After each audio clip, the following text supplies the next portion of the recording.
Merci de votre fidélité. Bienvenue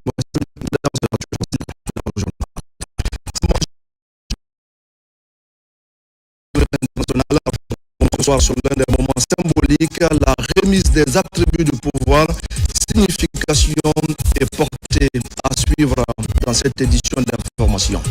Pendant ce temps, les citoyens, les autorités sont mobilisés pour débarrasser Conakry de ses ordures. Les initiatives citoyennes qui redonnent à la capitale toute sa splendeur. La campagne est menée sur le terrain par l'Agence nationale d'assainissement et de salubrité publique. À Kassa, la radio rurale transforme positivement le quotidien des populations. Des programmes adaptés aux réalités locales sont diffusés, notamment en faveur des pêcheurs et du monde rural. Les citoyens de Kassa remercient les autorités pour cette initiative. Voilà pour le sommaire. Bonsoir à tous. Le 17 janvier 2026, au stade général Lansana Conté de Nongo, la Guinée vivra l'un de ses instants rares, l'entrée solennelle dans la 5e République. En prêtant serment devant la nation, le président de la République élu, Mamadi Doumbouya, ouvrira un nouveau chapitre de l'histoire nationale, un moment fondateur où, au-delà d'un homme, c'est tout un peuple qui est appelé à se rassembler, à se lever et à répondre présent au rendez-vous de la République. Je vous invite à suivre ce édito réalisé par la DCI avec Fatoumata Kourouma.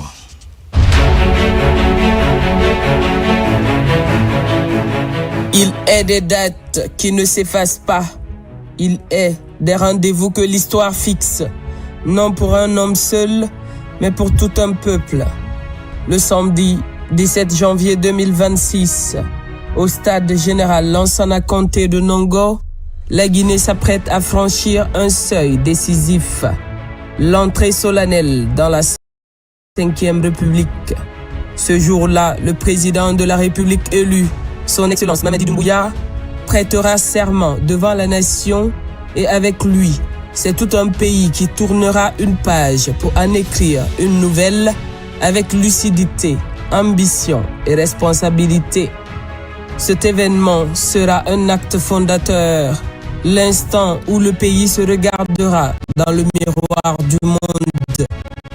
Car la Guinée ne sera pas seule à Conakry pour cette investiture historique des chefs d'État et de gouvernement de la sous-région, des personnalités éminentes, des partenaires et des amis de la Guinée feront le déplacement. Le regard de l'Afrique et au-delà sera tourné vers Nongo. Et ce regard devra voir un peuple souverain uni, digne, discipliné et fier. Un peuple conscient que les grandes heures de l'histoire exigent plus que de l'enthousiasme. Elles exigent de la tenue, du sens et de la responsabilité. Ainsi, ces lignes s'adressent à la nation tout entière. Elles ne sont ni un slogan, ni une injonction, mais une invitation élevée et fraternelle. Une invitation à faire corps avec l'histoire, à répondre présent au rendez-vous de la République. Venez vivre ce moment rare. Venez être témoin de l'instant où la République se refonde. Venez montrer que la Guinée sait célébrer la gouvernance participative dans l'ordre, la ferveur maîtrisée et le respect des institutions. La 5e République qui s'ouvre ne sera pas celle des promesses faciles, ni des élans sans lendemain. Le président de la République l'a clairement affirmé dans sa dernière adresse au peuple. L'ère qui commence est celle du travail, de la rigueur et des résultats. Une ère où l'action primera sur les discours, où l'efficacité primera sur l'agitation, où l'intérêt général primera sur les calculs personnels.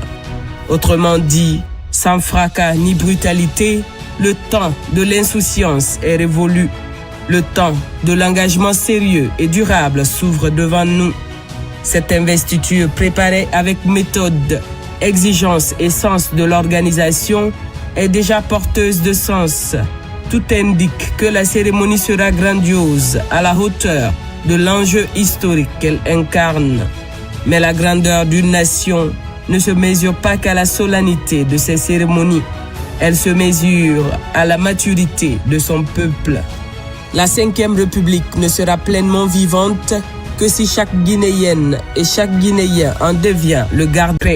À Nongo, un président sera investi et une vision collective prendra corps celle d'une nation décidée à avancer ensemble avec discipline, confiance et espérance active. Peuple souverain de Guinée, l'histoire t'appelle. Réponds présent.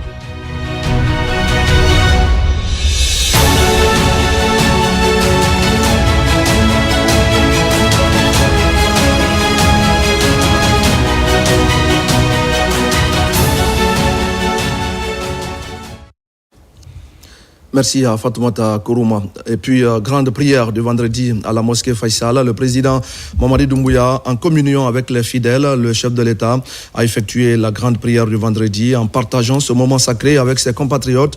Un moment de recueillement qui intervient à la veille de son investiture en tant que président élu à l'issue de l'élection présidentielle du 28 décembre 2025. Omar Bari. Comme à l'accoutumée, le président de la République, son Excellence Mamadi Doumbouya, a accompli la grande prière du vendredi à la grande mosquée Faisal. Une présence hautement symbolique qui témoigne de sa proximité constante avec le peuple et de son attachement aux valeurs religieuses et culturelles du pays. Cette prière revêt un caractère particulier car elle s'est tenue à quelques heures de son investiture en tant que président élu à l'issue de l'élection présidentielle du 28 décembre 2025. À son arrivée, le chef de l'État a été chaleureusement accueilli et ovationné par de nombreux fidèles, heureux de partager ce moment de recueillement et de communion spirituelle avec lui. La prière du vendredi a été dirigée par l'imam El Hajj Mamadou Saliou Kamara, qui, dans son sermon, a mis l'accent sur les valeurs fondamentales de l'islam. Il a exhorté les fidèles à un retour vers Dieu, tout en les appelant à cultiver le pardon, la solidarité. De la nation et de la communauté internationale, Mamadi Doumbouya sera investi président de la République pour un mandat de 7 ans. À quelques heures de la cérémonie, notre rédaction se penche ce soir sur l'un des temps forts et hautement symboliques de cet événement solennel, la remise des attributs du pouvoir. Ces emblèmes de l'État consacrent le président en tant que grand maître de l'ordre national du mérite de la République de Guinée. Jouons sur ces symboles de souveraineté dans ce grand format réalisé par Amadou Touré et Sadou Bassila. Après sa victoire à l'élection présidentielle du 28 décembre dernier, avec 86,72%, le président de la République, son Excellence M. Mamadi Doumbouya, s'apprête à être investi ce 17 janvier. Parmi les éléments de cette prise de fonction figure le port des attributs du pouvoir. Ces attributs sont composés de 2 éléments, que sont la cocarde et ses composantes et le grand collier. Le premier attribut, non moins important, a de grandes significations. Il y a un premier élément qu'on appelle l'insigne du grand maître. Donc le président élu étant grand maître des ordres nationaux de Guinée, donc investi de l'ensemble de ses attributs, n'est-ce pas, reçoit cet insigne que certains appellent la plaque, mais nous, dans notre jargon consacré, on appelle l'insigne du grand maître. À côté de l'insigne du grand maître, vous avez l'écharpe présidentielle, que certains appellent le cordon. Vous voyez, il est composé de l'emblème, n'est-ce pas, le vert et le rouge. Donc ça, c'est l'écharpe présidentielle. Le jour d'investiture, après avoir porté l'insigne du grand maître, ici, et il va enrôler ça autour du cou, pour toujours continuer à recevoir les attributs, n'est-ce pas, du pouvoir. Cet insigne de grand maître peut être porté tous les jours. À chaque sortie, il peut les porter, le président a le choix. Et c'est ce qui le distingue de l'ensemble des officiels réunis. Celui qui porte ça, ça veut dire que c'est un président de la République. Il a été où il est. Donc, et l'écharpe présidentielle ou le cordon, c'est à l'occasion des grandes cérémonies qu'elle est portée, l'écharpe présidentielle. Et si le président, même autour du repas familial ou ses sorties anodines, ce qu'il peut aussi porter, ce sont les rosettes. Vous voyez, la plupart des présidents de la République, vous verrez ça sur leur tenue. leur costume. On appelle ça la rosette. Donc ça, c'est à n'importe quelle occasion, n'importe quel événement, il peut le porter. Et ou l'insigne également du grand maître. Ça, ce sont des éléments qui composent la cocarde. En plus de la cocarde, nous avons ce collier de l'ordre du mérite qu'on fera porter au président de la République. Il est un modèle original fabriqué en or et en chêne avec 15 médaillons de 25 mm représentant les drapeaux croisés aux couleurs de la Guinée et de 4 autres médaillons différents, chacun symbolisant une région de Guinée. Ces maillons sont reliés par 16 cordons pliés au motif traditionnel. Le pendatif fait référence à l'ordre national du mérite, grade grand officier. Le grand collier est un cadeau offert par le peuple de Guinée pour avoir bénéficié de la confiance du peuple. Le grand collier fait de lui grand maître des ordres nationaux. Donc, avec ce grand collier, il est investi de l'ensemble des attributs du pouvoir qu'il va exercer au cours du mandat que le peuple lui a confié. Et le grand collier symbolise en quelque sorte notre unité. Il symbolise notre devise, travail, justice, solidarité. Ce collier de grand maître en or 750 millième et pavé de 135 diamants a été estampé avec la plus grande attention en exclusivité pour la présidence de la République de Guinée, à l'attention toute particulière du président de la République de Guinée, son Excellence M. Mamadi Doumbouya, dans les ateliers de la Maison Drago Paris, groupe Artus Bertrand, fondé en 1803 à Paris.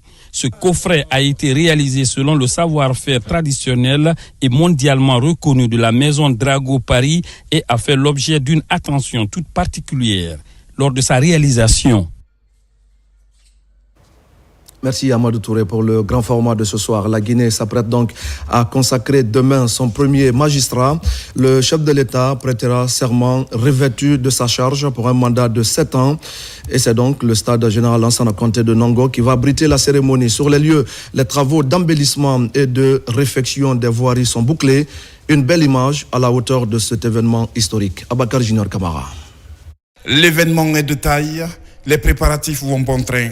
L'investiture du président Mamadi Doumbouya, l'aménagement du parking du stade, des jardins, des artères et toutes les routes d'accès sont prêtes à accueillir les invités qui viendront des 4 coins du monde pour cette cérémonie solennelle. l'Ageroute suit ses travaux avec dextérité pour corriger toutes les imperfections avant le jour J. On est sur un axe majeur, la T2, on l'a réalisé en moins de 10 jours. Et aujourd'hui, je pense qu'au niveau de l'Ageroute, les choses changent de façon très spéciale. Nous travaillons beaucoup plus de nuit comme de jour. Et vous avez constaté qu'il y a juste un seul morceau qui reste dans le cadre global aujourd'hui, à ce que nous puissions terminer les différents travaux. Je vous rassure que les travaux seront terminés ce soir et le maquillage va continuer jusqu'à demain matin, de telle sorte que nous puissions livrer des infrastructures dans les conditions idoines. La Guinée ouvre ce samedi une nouvelle page de son histoire politique, d'où la motivation de chaque citoyen autour de cet événement. Les carrefours et ronds-points de Conakry sont aussi concernés par ce projet d'aménagement en prélude à l'investiture. Il est important de mettre en place des infrastructures qui durent dans le temps. Et c'est ça la vision. Toutes ces routes que nous avons visitées, il y a des infrastructures connexes qui sont prévues sur ces routes.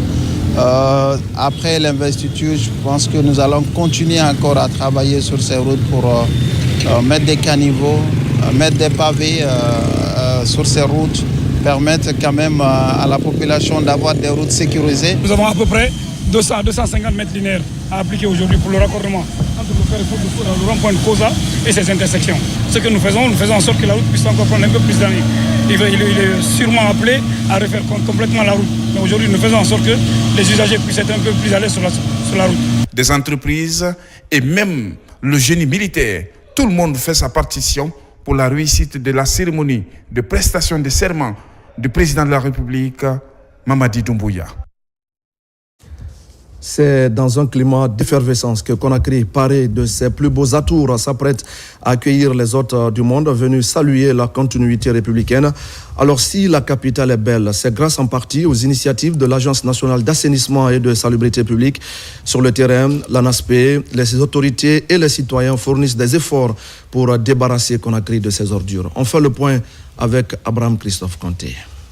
Au cœur de la capitale, entre nettoyage et mobilisation citoyenne, dès les premières heures de la matinée, balais, pelles et brouettes, chacun s'active pour embellir la capitale. Dans plusieurs quartiers, des opérations de salubrité sont menées par l'ANASP pour lutter contre l'insalubrité et préserver l'environnement. Les ordures évacuées et les rues nettoyées témoignent de la volonté de l'Agence nationale de l'assainissement et de la salubrité publique. Ces actions s'inscrivent dans un vaste programme d'assainissement urbain.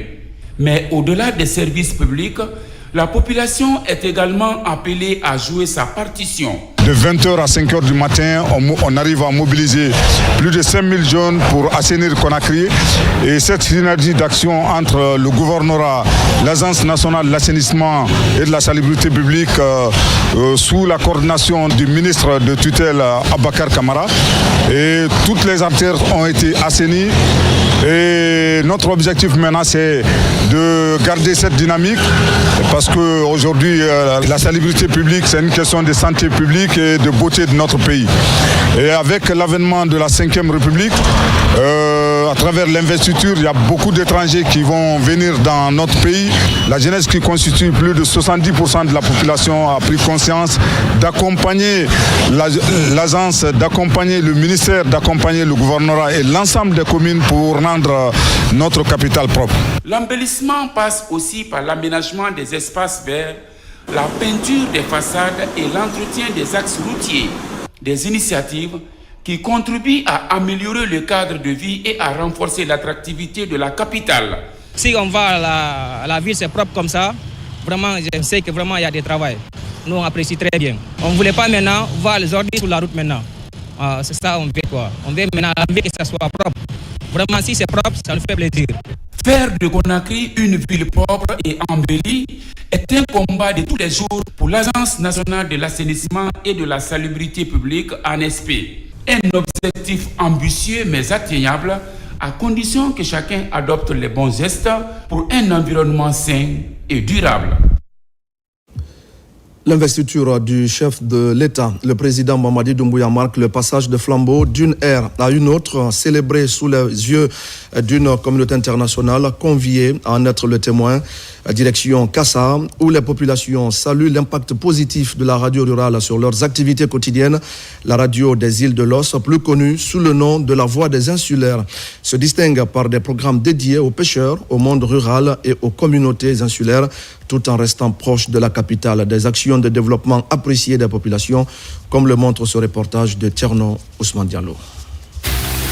À Kassa, la relance de la radio rurale par le ministre de l'Information et de la Communication Fana Souman il y a quelques mois avait marqué le début d'une vaste opération de redynamisation des radios de proximité partout à travers la Guinée. Mais ici, tout particulièrement, l'impact est significatif avec des populations qui ont fait de leur radio rurale un instrument de connexion et de développement grâce à ces programmes adaptés aux activités des insulaires. Nos émissions de pêche intéressent beaucoup les pêcheurs. Même ils sont sur la mer, ils nous écoutent très bien. Et des fois, quand on a des émissions interactives, ils interviennent même, nous dire que là où ils sont sur la mer, ils vont même indiquer ces parties-là. Président Mamadi Doumbouya Amali. Des îles de l'Os, un nouveau cadre de travail. La radio rurale fait que les îles de l'Os sont de plus en plus connues et aussi ces signaux sont reçus de Kabak à Koba, ce qui permet d'informer rapidement en cas de décès et autres. J'ai confiance à la radio. Je sais que là où la télévision ne peut pas aller, là où l'Internet ne peut pas aller, c'est là où la radio peut partir. Donc la radio a beaucoup plus d'impact, de frappe sur la population que les autres médias. Afin d'être plus efficaces, les travailleurs de la radio rurale de Kassa plaident pour l'obtention des moyens de déplacement nautique en raison de son emplacement particulier. Globalement, la redynamisation des radios rurales est un acquis de la gouvernance du président Mamadi Doumbouya. Ces 2 dernières années, elles sont passées de 22 à 39 qui fonctionnent. Toutes les radios rurales du pays émettent actuellement et informent les populations jusque dans les zones les plus reculées. Demain, leur mise à contribution envisagée par le ministère de l'Information et de la Communication permettra à toute la population guinéenne de vivre la cérémonie d'investiture du président de la République. Et justement, à mesure que le soleil amorçait sa descente sur Conakry, l'aéroport international Ahmed Sékou Touré a enregistré l'arrivée progressive des hautes délégations venues prendre part à la cérémonie d'investiture du président de la République élu, son Excellence Mamadi Doumbouya, prévue le 17 janvier. C'est donc aux environs de 16 heures que le premier avion présidentiel s'est posé sur le tarmac. À son bord, le président de la République du Rwanda, Paul Kagame. À la descente de la passerelle, il a été accueilli, vous le voyez, par le Premier ministre chef du gouvernement dans le strict respect du protocole d'État. Les 2 personnalités ont ensuite rejoint le tout nouveau pavillon présidentiel. Et ça, c'est une infrastructure moderne et symbolique, reflet de l'ambition d'une Guinée tournée vers l'avenir et de la volonté du président d'offrir au peuple des institutions à la hauteur des aspirations. Dans la continuité de cette dynamique diplomatique, le vol transportant le président de la République de Gambie, Adama Barrow, a atterri à son tour. Il a été reçu avec les mêmes honneurs par une délégation gouvernementale conduite par le Premier ministre chef du gouvernement. Le président gambien donc qui salue les membres du gouvernement guinéen.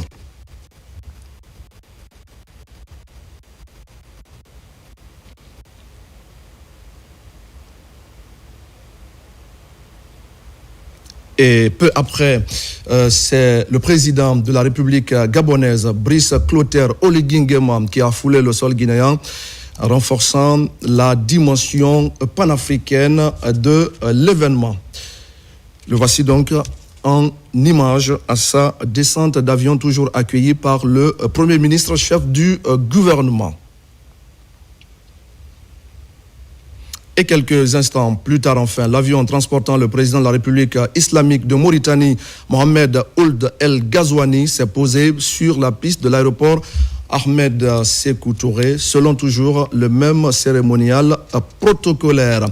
Et bien avant ses arrivées, parallèlement tout au long de la journée, plusieurs autres délégations internationales avaient déjà rejoint Conakry, des délégations venues du Nigeria, du Togo, des États-Unis, du Koweït, de l'Indonésie, des Comores et de l'Égypte, ainsi que des partenaires techniques et financiers de la Guinée sont venus témoigner de leur solidarité. La dynamique se poursuit jusque dans la nuit avec l'arrivée attendue de délégations du Sénégal, du Qatar, du Maroc, du Portugal, de la Guinée équatoriale, du Mali et du Bénin. C'est donc un ballet diplomatique qui confirme l'ampleur internationale de la prestation de serment du chef de l'État. À travers ses arrivées successives, Conakry s'affirme comme un carrefour diplomatique majeur, prélude à une investiture historique appelée à marquer durablement les pages de l'histoire nationale. Et puis la Direction générale de la police informe l'ensemble des usagers de la route que par cette occasion, la circulation des gros porteurs et camions est interdite sur les axes routiers de la capitale. Suivez la chargée de la communication de la Direction de la police nationale.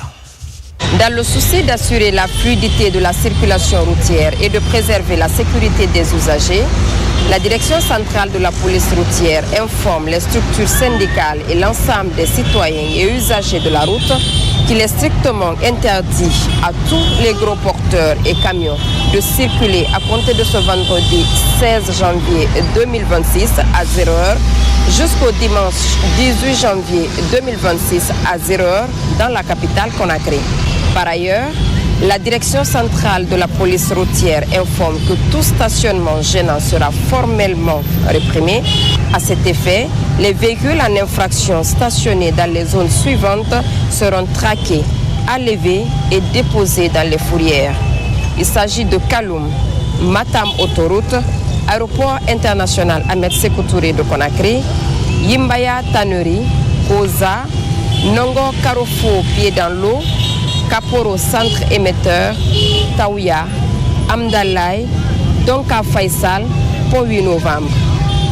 La direction centrale de la police routière compte sur la bonne compréhension et le civisme de tous pour le respect strict des présentes mesures. Conakry, 16 janvier 2026, le directeur central de la police routière, commissaire divisionnaire de police, Mfali Alain Camara. Ce message de félicitations qui nous vient de l'ambassade de la République fédérative du Brésil en Guinée. L'ambassade de la République fédérative du Brésil en Guinée présente ses compliments au ministère des Affaires étrangères, de l'intégration africaine et des Guinéens établis à l'étranger et à l'honneur de lui demander de bien vouloir transmettre à la présidence de la République de Guinée le message de félicitations que le président du Brésil, son Excellence M. Luiz Inácio Lula da Silva, adresse au président de la République de Guinée, Mamadi Doumbouya, à l'occasion de son investiture à la magistrature suprême de son pays. À son Excellence Mamadi Doumbouya, président de la République de Guinée, Monsieur le Président, je vous adresse mes félicitations à l'occasion de votre investiture en tant que président de la République de Guinée. Au nom du peuple brésilien, je vous transmets mes meilleurs vœux de succès pour votre mandat. Je réaffirme ma conviction que le dialogue amical et la coopération bilatérale continueront de guider nos relations, contribuant ainsi au renforcement constant du partenariat entre le Brésil et la Guinée. Je vous prie d'agréer, Monsieur le Président, l'expression de ma plus haute estime et de ma profonde considération. Luiz Inácio Lula da Silva, président de la République fédérative du Brésil. L'ambassade de la République fédérative du Brésil en Guinée remercie le ministère des Affaires étrangères, de l'intégration africaine et des Guinéens établis à l'étranger pour son aimable entremise et saisit cette occasion pour lui renouveler les assurances de haute considération. Conakry, le 16 janvier 2026. Vers l'inauguration de la direction régionale de la police de Conakry, le Premier ministre était ce matin sur le site pour apprécier la qualité de la nouvelle infrastructure, un geste qui devra améliorer les conditions de travail des fonctionnaires de police. On fait le point avec Alphaïsia Gaba. Voici le bâtiment qui va bientôt abriter la direction régionale de la police de Conakry. L'infrastructure située au quartier Koronti dans la commune de Kaloma est entièrement équipée. Sur place, le Premier ministre chef du gouvernement, accompagné du ministre Bachir Diallo. La nouvelle sûreté de Conakry vient ainsi renforcer l'efficacité opérationnelle des fonctionnaires de police tout en leur offrant un cadre de travail idéal. C'est un bâtiment, c'est pour la direction régionale de police. Ça compose de plusieurs bureaux, plusieurs salles de réunion, il y a quelques violons et des services généraux pour le bâtiment. Les travaux ont été récemment lancés. Aujourd'hui, ils sont totalement terminés grâce à la vision du président Mamadi Doumbouya. L'infrastructure est la 20e réalisation dans le cadre du vaste programme de modernisation des services de sécurité intérieure. Le ministre de la Sécurité publique, le Jean Bachir Diallo, avec bien entendu le soutien du président de la République et de l'ensemble du gouvernement, est en train de transformer en profondeur la police guinéenne. Ce n'est qu'un des bâtiments parmi tant d'autres qui ont été inaugurés ces derniers temps. À l'intérieur du pays, il y a des directions régionales qui sont abritées dans de bels édifices. Des commissariats là où il n'y avait que des paillotes ont été érigés.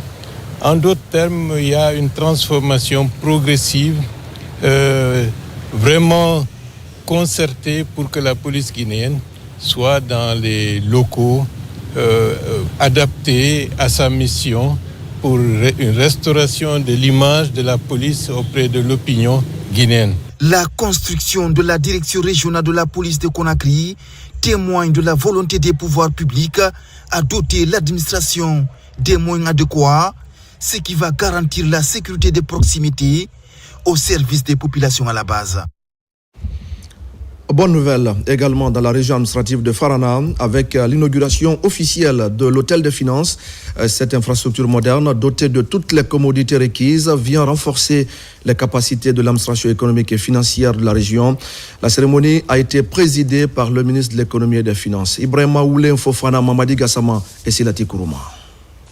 Depuis quelques semaines, cette mission gouvernementale est en tournée d'inauguration des hôtels des finances à l'intérieur du pays.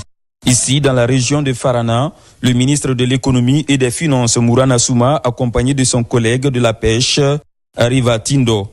Cette infrastructure moderne, construite il y a quelques mois, force l'admiration. Cette cérémonie inaugurale a été une occasion pour reconnaître des efforts du chef de l'État. Vous avez un bâtiment principal servant de bureau en R+2, servant le logement pour le directeur. Un aménagement extérieur composé d'une clôture de 450 mètres linéaires pour la sécurisation du service. Un parking pour 15 voitures. Un abri groupe électrogène de 150 kVA. L'objectif visé, c'est d'abord améliorer les services publics. Mais l'administration n'est pas là pour elle-même. Elle est là au service des populations. C'est pour rendre des services publics, pour faciliter la mobilisation des recettes de l'État, l'exécution, l'amélioration des dépenses de l'État, et pour que cela ait un impact aussi sur les populations à la base. Construit dans le district de Neredouni, non loin de la route nationale numéro 2, la mise en service de cet hôtel des finances de la région administrative de Farana augure de belles perspectives au sein de l'administration financière. Pour la population de Farana, cet hôtel des finances représente non seulement un symbole de progrès administratif, mais aussi un levier important du développement économique et social, facilitant l'accès aux services financiers et renforçant la confiance entre l'administration et les citoyens. Cet hôtel de finances a été réalisé conformément à la vision éclairée de son Excellence, Monsieur le Président de la République, Mamadi Doumbouya, à travers les 3e et 4e piliers du programme de développement socio-économique durable et responsable Simando 2040, qui a fait de la modernisation de l'État et du renforcement des services publics dans les régions une priorité nationale. Cette infrastructure moderne, avec son architecture imposante, est financée par le budget national de développement. Elle devrait contribuer à l'optimisation des ressources publiques tout en créant un cadre idéal de travail pour les services déconcentrés du ministère de l'économie et des finances de la Guinée. Et puis après Bokeh, la campagne nationale de lancement de Fugaz, couplée à la vulgarisation de la plateforme Espace Agent, s'est poursuivie à Kindia. Durant 2 jours, les acteurs ont été largement informés sur ces outils numériques innovants. Et sur place, de nombreux agents en difficulté ont pu voir leur situation régularisée grâce à la mobilisation des assistants techniques. Moussa Namina Keita et Mamadi Terna Kamisoko. À Kindia, les rangs serrés autour des assistants techniques témoignent de l'attente et de l'intérêt suscité par cette initiative. Les fonctionnaires de la région sont nombreux à répondre présents pour mieux s'approprier Fugaz et la plateforme Espace Agent, des outils numériques innovants mis à leur disposition par l'État. Pour les accompagner dans leur utilisation, la Direction générale de la fonction publique a entamé une session de formation à l'endroit de l'ensemble des directeurs régionaux des ressources humaines de la région de Kindia. Nous sommes à Conakry, nous avons plus de 120 000 agents. Nous ne pouvons pas former tous ces agents, nous ne pouvons pas assister tous ces agents. C'est pour cela que les DRH sont formés pour servir de relais auprès de ces fonctionnaires, parce qu'ils sont plus près de ces fonctionnaires. Ils voient tous les modules de Fugaz, donc ils sont imprégnés et voilà. Et on les donne les accès à distance. Dès que nous partons, ils peuvent accéder à Fugaz à n'importe quel moment. Ce sont des perspectives au dialogue et au rapprochement. C'est fini la fonction publique qui est distante, qui n'est pas proche des agents de l'État. Aucune question n'est tabou. Vous pouvez poser toutes les questions que vous voulez sur tout ce qui vous concerne administrativement et nous serons à même d'y répondre. À l'image de ce qui a été fait à Bokeh, cette formation s'inscrit dans le cadre de la campagne nationale de lancement de la vulgarisation des plateformes Fugaz et Espace Agent. Que nous utilisons ce projet, pas pour l'intérêt personnel, mais pour l'intérêt du présent et de l'avenir de notre pays. Fugaz n'est pas une solution, mais c'est la solution. Tous les paramètres sont pris en compte. La phase de vulgarisation qui nous réunit aujourd'hui est donc essentielle, car elle vise à expliquer le fonctionnement de la plateforme, à démystifier son utilisation et à encourager chaque acteur à en faire un outil de travail quotidien au service de l'efficacité administrative. Sur place, plusieurs préoccupations ont déjà trouvé solution. Des agents éprouvant des difficultés d'accès à leur bulletin de salaire ou à la plateforme Espace Agent ont vu leur situation réglée. Un véritable soulagement moral pour ces fonctionnaires qui bénéficient désormais des retombées concrètes de la politique de gestion de proximité voulue par le président de la République. Et toujours dans le cadre de l'investiture demain du président de la République, Mamadi Doumbouya, des délégations des pays amis continuent d'arriver à Conakry. Une forte délégation venue de la Chine est aussi arrivée dans notre capitale. L'Union africaine a dépêché une délégation pour prendre part à l'investiture du président Mamadi Doumbouya. Le Koweït et le Qatar ont aussi envoyé des émissaires. D'autres délégations sont attendues dans la nuit. Regardez ces images.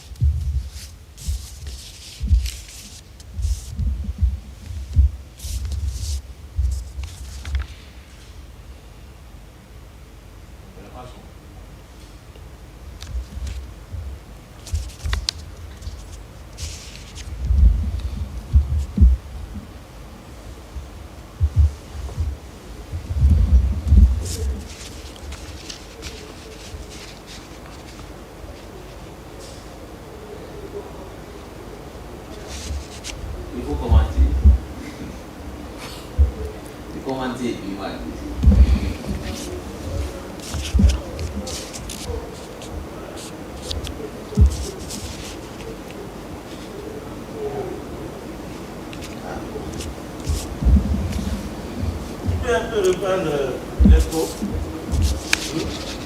pour lire un peu.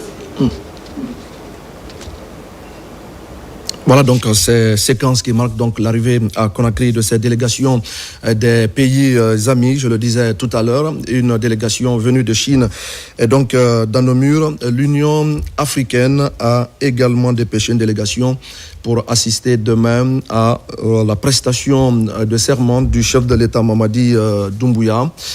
Et à cette liste, il faut ajouter aussi les émissaires du Koweït et du Qatar qui sont dans nos murs. D'autres délégations sont attendues à Conakry.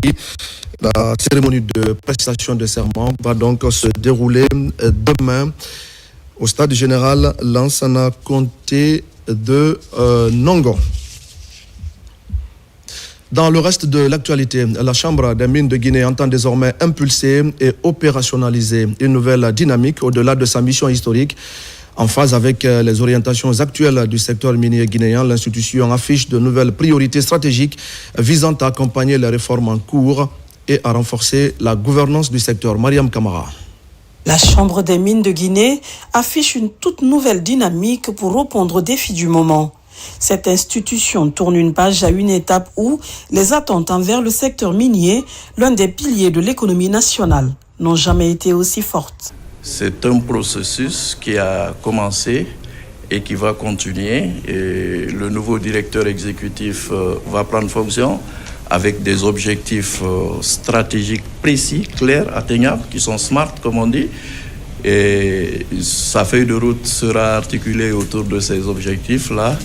Et nous avons une vision. Nous sommes en train d'élaborer un plan stratégique triennal pour la Chambre des mines. Et donc sa mission sera vraiment de conduire la mise en œuvre de tous les projets qui vont découler de ce plan stratégique. Union patronale regroupant 80 sociétés, la mission de la Chambre est double. Promouvoir les intérêts de ses membres et accompagner l'État pour le développement économique et social du pays. Grâce au support surtout de l'équipe, que je voudrais saluer, nous avons pu avancer. Avancer pour mettre en œuvre nos plans de travail, avancer pour exécuter les activités qui nous ont été confiées.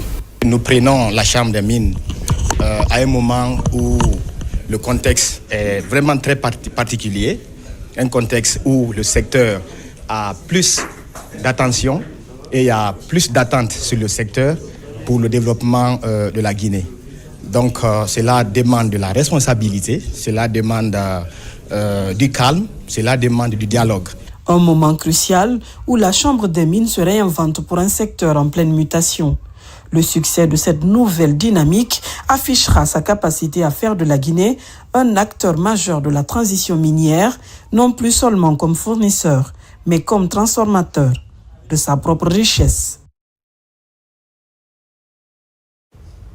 On va parler maintenant de l'adaptation face aux effets des changements climatiques. La Guinée, conformément à sa CDN, contribution déterminée au niveau national, entend développer plusieurs projets dans ce sens pour mener ces projets à bien et trouver de nouveaux financements vers une rencontre d'échange vient de se tenir sous le leadership du ministère en charge de l'environnement. Mamadou Alpha Baldé pour des explications. À Conakry, les travaux de la première session inaugurale de la Commission nationale pour la réforme foncière et de l'habitat ont réuni les acteurs du secteur foncier guinéen. Au cours de cette rencontre, les membres du comité de pilotage attellent sur les questions foncières avant de mettre l'accent sur les réformes engagées par l'État pour résoudre les problèmes liés au foncier en Guinée. L'objectif fixé à cette commission est très clair. Le chef de l'État voudrait désormais une gestion transparente du foncier au niveau du territoire national. Et tout a été clairement dit dans les différents discours. Mais le plus important, c'est d'améliorer davantage la gouvernance du secteur de l'habitat.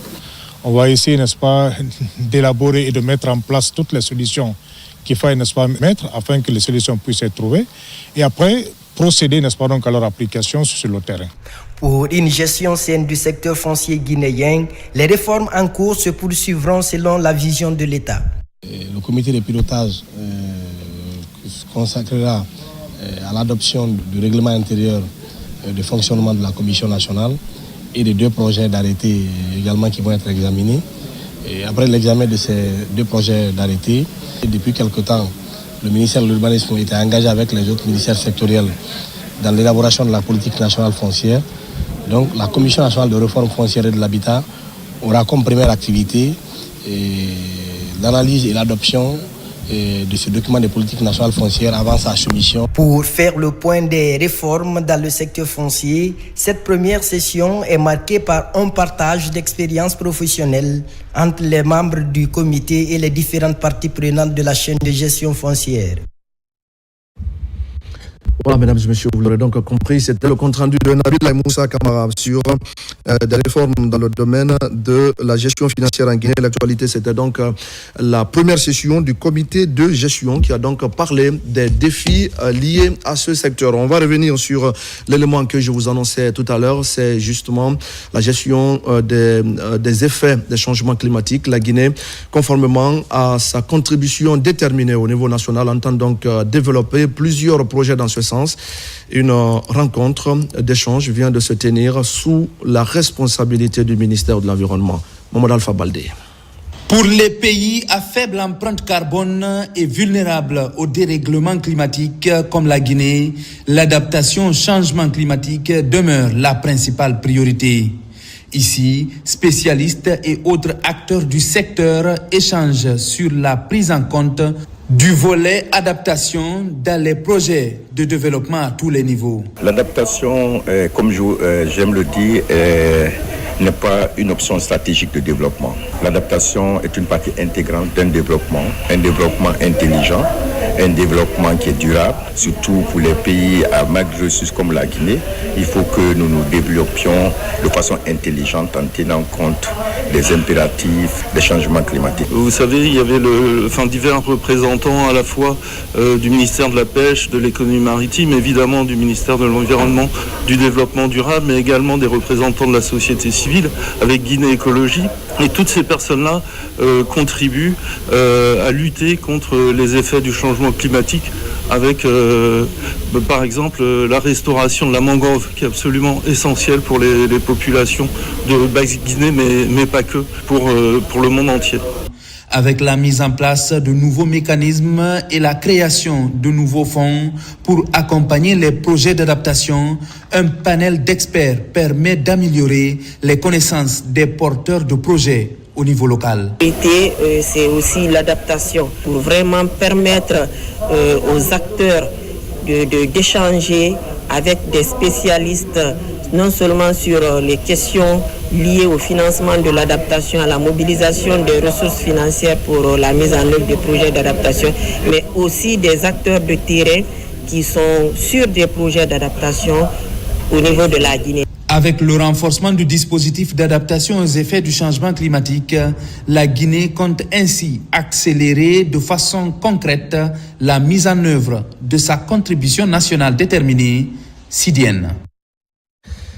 À Conakry, les femmes ont décidé de ne plus attendre face aux inégalités persistantes et à l'exclusion, notamment des femmes vivant avec un handicap. Des organisations soutenues par l'IPPF et l'Agence française de développement ont investi l'espace de plaidoyer pour exiger des changements concrets. Pendant 2 jours, ces femmes ont partagé résistance, stratégie et victoire, déterminées à faire entendre une voix collective forte et sans compromis. Sona Sagno.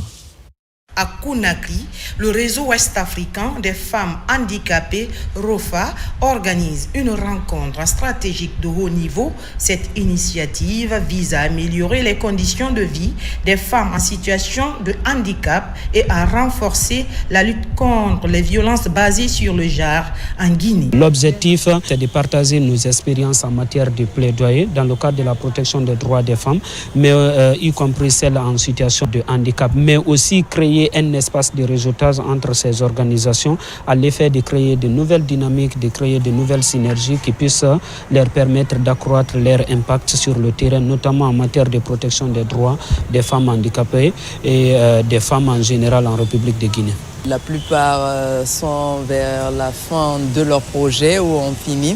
Et ici, c'est pour qu'on échange, voir ensemble les difficultés rencontrées lors de la mise en œuvre de nos différents projets, mais aussi s'inspirer des bonnes pratiques suite aux plaidoyers qui ont été déjà faits. Pendant 2 jours, des ONG financées par l'IPPF, l'AFD, à travers le programme féministe Opportunity Now, échangent sur les stratégies de mobilisation communautaire et d'action de plaidoyer. Les participantes partagent des témoignages poignants et réfléchissent aux défis persistants auxquels elles font face. À l'issue de cet atelier, il y a eu des partages d'expériences et à travers ces partages-là, ça va permettre de guider les actions prochaines et surtout comment pérenniser les résultats qui ont été obtenus à l'issue de ces plaidoyers menés par ces différentes associations. Dans un esprit de solidarité féministe et de résistance, les participantes réaffirment leur engagement à porter une voix collective, forte, inclusive et déterminée pour la défense des droits des femmes et des filles. Et voilà, mesdames et messieurs, c'est la fin de ce journal. Merci à tous de l'avoir suivi. Et je vous retrouve la semaine prochaine pour d'autres actualités de la Guinée, notre paradis terre de richesse et d'innovation. Bonsoir à tous.